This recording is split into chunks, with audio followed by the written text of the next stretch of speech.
Well, if you ever wondered how a vampire divorce goes, not well.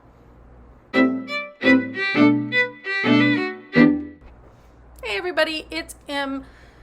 Not at the top of my game after 3 days of travel. I took 4 airline flights. I drove like 4 hours somewhere in there.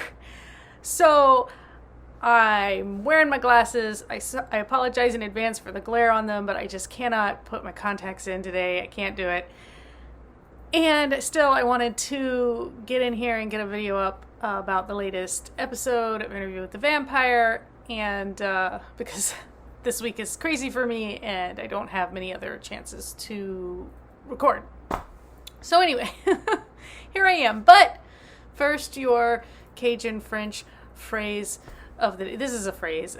So we would say "n'est pas tout là." And sometimes you would add to that "n'est pas tout là dans la tête" or dans sa tête. "N'est pas tout là" means to literally not be all there, and then dans la tête means in the head, or dans sa tête in his head or her head. So you could use it for somebody. Apologize if you can also hear that I am doing all the laundry that comes from traveling. But you would use this phrase when, like, it could be used, like, meanly, like, for somebody who is mentally challenged, maybe. But often it's used for somebody who's kind of vacant because their mind is somewhere else. Like, he's not all there. He's obviously not thinking right now. He's not. But anyway, "n'est pas tout là dans la tête." There's your phrase. I'm going to adjust the blinds a little bit and see if I can get some of this glare off. Hang on. I don't know if that's actually any better, but it's better for me because the sun's not like right in my eyes right now. I was able to adjust it a little.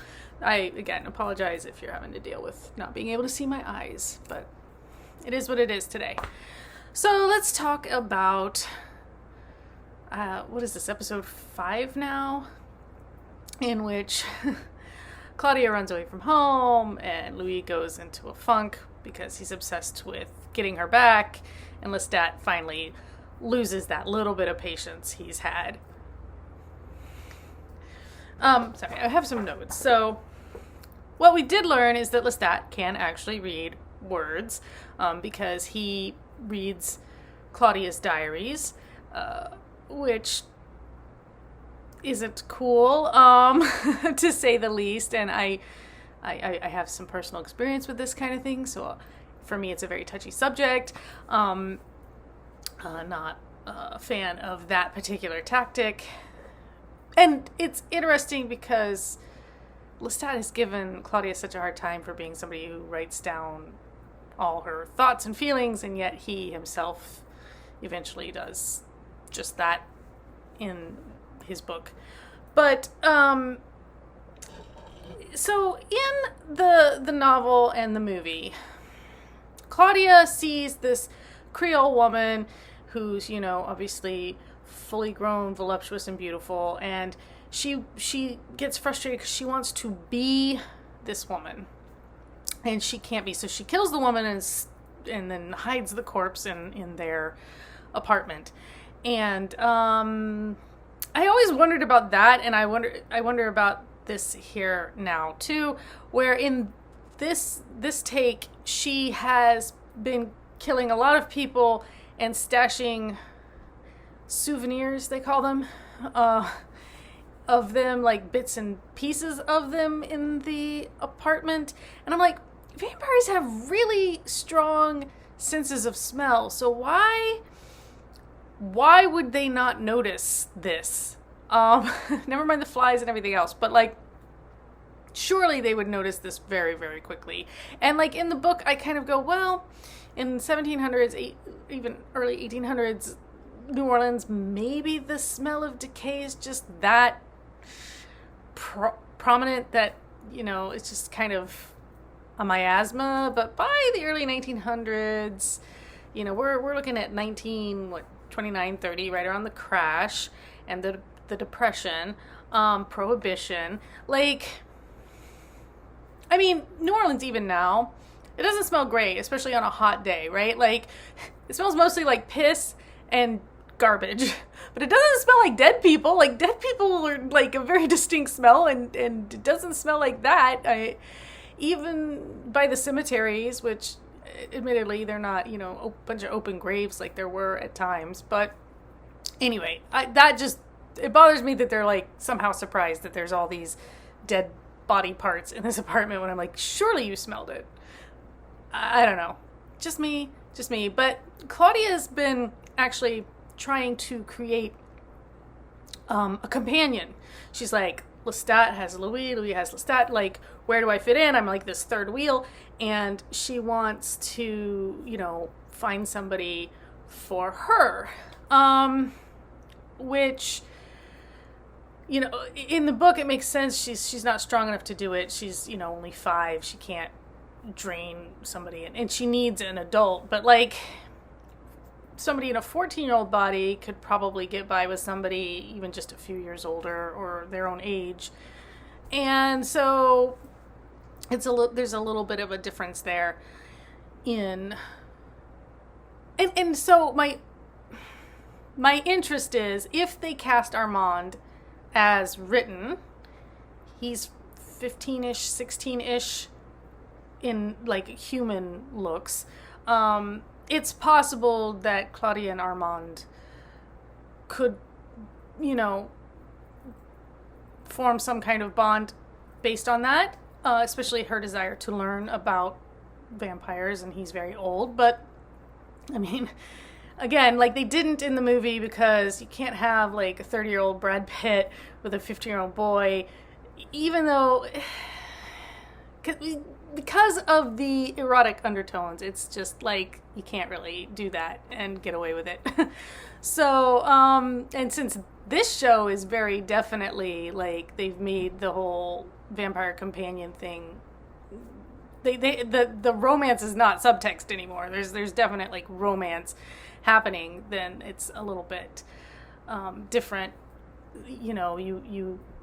The age differences are all in vampire years, not in mortal years, because again, on screen, people get squidgy about watching a really old man and a young person have a romantic relationship. So that's that part. In the meantime, Claudia runs away from home. She finds one vampire named Bruce, who said he was made in Copenhagen and then came back to the States. He was American, but he went there and came back. And this reminded me a bit of, in some of the later Anne Rice vampire novels, there are like biker gang vampires, and like they're hip young vampires basically springing up. And Anne Rice said originally that she had originally written Claudia as going off with a group of younger vampires. And so I'm wondering if they're gonna like try that, or if they were at least like kind of fainting at that to see if that's something she would do. But of course, eventually she does come home to Louis, because she comes to the conclusion that Louis is actually her perfect companion, not romantically, but as a sister, like sister, brother. Like, she watches Louis interact with his sister, Grace. Grace has said that she and her family are leaving. They're going up to New England because they lost everything in the crash, and her husband has found work in New England, so they're going to go up there. And she's kind of sworn off Louis because she can tell that he's not right in some way, and so she's put a death date on his mausoleum in the cemetery of October 18th, I think, 1930.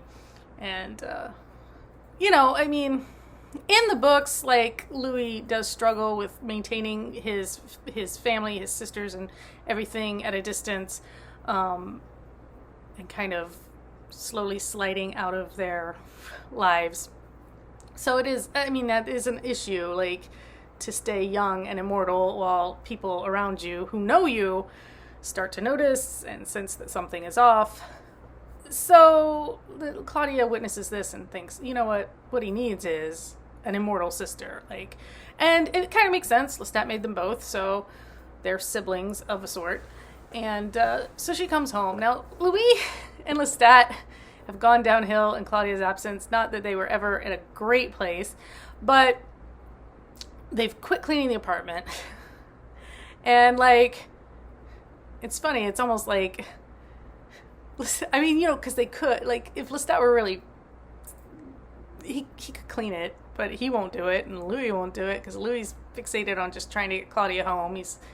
And Lestat's off having affairs, still seeing Antoinette, which is interesting, like, too, because in the books it was Louis who was interested in, I think, the neighbor's daughter who played music or something, a neighboring plantation owner's daughter. But anyway, and, you know, Lestat's kind of waiting it out, and this is an everybody sucks here kind of thing, where nobody's right, nobody's behaving well. But finally, Claudia comes home, and she's like, Louis, come with me. We'll go to Europe. We will find other vampires who can, like, teach us stuff, since Lestat is obviously not going to tell us. He either doesn't know anything or he's not going to share what he knows. And Lestat has some deadly cruel moments in this episode where he's just, you know, super mean, like piercingly mean. And then there's literally a knockdown, drag out fight between Louis and Lestat. Like, abuse levels up, yay! Like, we've gone from emotional abuse and manipulation to full on physical assault. But they haven't burned anything down. But one of the funniest things about the film to me, and less so the book, although it happens in the book, but in the movie it's just because it's visual and compact, it's like so obvious. Louis just keeps burning shit down. And I just love it. And I just kind of want to see that some more. I just want to see Louis burn everything down all the time. But yeah, you know, Lestat's like, I've been patient, and, you know, she walks back in after being gone for 7 years, and you're just ready to leave me for her. Like, what the fuck? He's like, just tell me you don't love me, and you're never gonna love me, and it'll be fine. And Louis just says, let me go. Because, of course, Lestat has flown Louis, after beating him up, flown him way above the city. And it's... yeah, so anyway, we can talk about Lestat's flight powers as a whole other thing, but, like, he takes him up, and then he just drops him, which obviously doesn't kill Louis, but still hurts. And yeah, that's kind of where we end. So we'll see if it, you know, goes the way of the books, where Claudia and Louis take off, or what. Or, you know, if Lestat's just going to kill Claudia right here. But I don't think so, because I believe in some of the previews of the diaries, she mentions being overseas. But there's only like 2 or 3 more episodes of this season, I think. I think there's only going to be 7 or 8. So we're narrowing in, unless they're only doing, you know, part of the book. And what we see in modern day is... Louis uses Rashid as kind of one of his mortal henchmen that he drinks from semi-regularly, which is an Armand thing too. It's something Armand did in the books that Louis was kind of shocked by, that he kept mortals around just as snacks. You know, like, he's like, yeah, I don't kill them. They like it. I like it. It's fine. Because I guess that had never occurred to Louis as an option. But, yeah. Is that everything? Just check my notes. I think that's everything. But, so, it's interesting, some of the changes they've made. The time shift requires a certain number of changes. Because just the time, the setting. But at the same time, I mean, I don't love everything about it, but I think the actors are doing really well. I think it's nice that it's nuanced, that they're not painting it as black and white, where Louis is perfect and Lestat is all villain. And, you know, I think they've done a nice job of kind of making it more gray. Yeah, I don't love this Claudia. I haven't connected with this Claudia yet. I think the actress is doing a great job, and I think what they've done with the storyline is interesting. I think her wanting a lover makes sense. But I don't know why, for some reason, I don't know. I don't know. I can't figure out where for me the disconnect happens, but I'm trying to figure it out. I am, if you saw my little short video with my cat, I am rereading The Vampire Lestat now. I haven't read it since I was like 13 or 14, so it's been a long, long time. Like I said, I reread Interview pretty regularly, so I'm pretty familiar with that. I've reread Merrick and Pandora multiple times, but all of the others I've never actually reread. So I'm gonna push through and see what I can remember and glean. But yeah, I am curious to see. I don't know. Are we gonna get Armand? I haven't looked at the IMDb to see if there's like casting, for him or whatever. I just remember in the movie, Antonio Banderas he's great as an actor, but like obviously he does not look like. And again, they didn't want to go young. I always thought the kid from Stargate, what's his name, Jay Davidson, who played Raw, should have actually also been Armand. But that might have been a little too, again, strange acting opposite Brad Pitt. And also, they changed it in the movie where Louis doesn't stay with Armand in the book, obviously. He and Armand are together for a while. So, it's kind of like a lot of things are up for grabs. They are changing some stuff, and it's interesting to see where it will go. But that's it. I've babbled enough. Love it, hate it, indifferent. Let me know in the comments. And yeah, I don't know. If I think of other things, I will maybe post them or TikTok them because I might have more time to do that than to film anything. But yeah, take care.